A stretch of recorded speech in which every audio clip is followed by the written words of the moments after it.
Hello and welcome again to our continuing series on BMC TrueSite Operations Management, Application Visibility, Java Installation.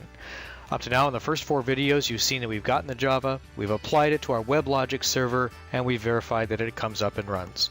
Well, now the rest of this is going to be dedicated to verifying that it works and tuning that agent on the server. In our previous video, we got you so far as to see that you could connect to the application visibility agent and see the data on the TrueSite presentation server. But now that we see that we have the data, we can look at it a little bit more in depth. And we see that at this point it's red.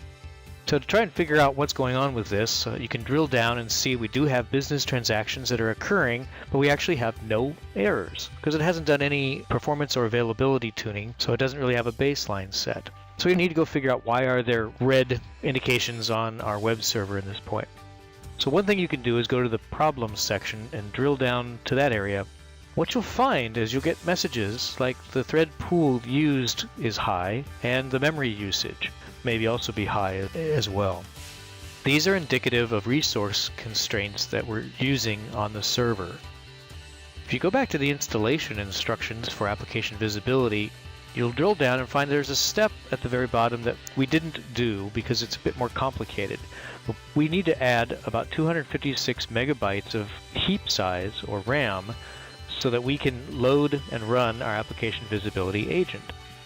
If you'll notice when the system comes up, you'll see that it has about a start heap size of 256 meg and a max heap size of 512 meg.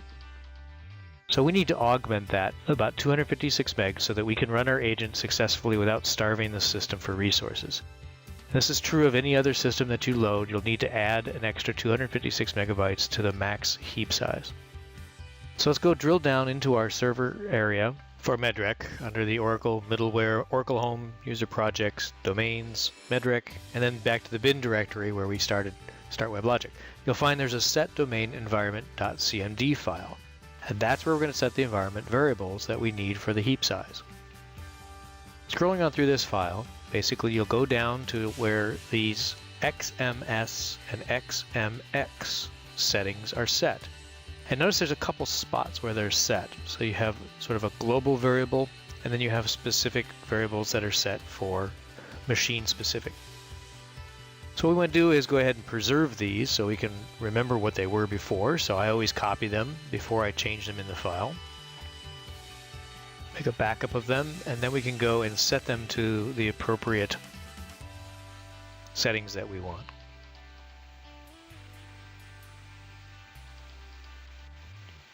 So again, we want to change and add 256 megabytes, but we can also increase it higher than that if we feel like we're going to be doing higher volumes. So in this case, I'm just going to double it, make it 1024. That's completely legal. You can get away with that. And likewise, I'm going to do it on the inside of the HP side, just in case I don't know what type of hardware this is actually going to be running on. And there you have it. Save that file out. And now we stop and restart our server.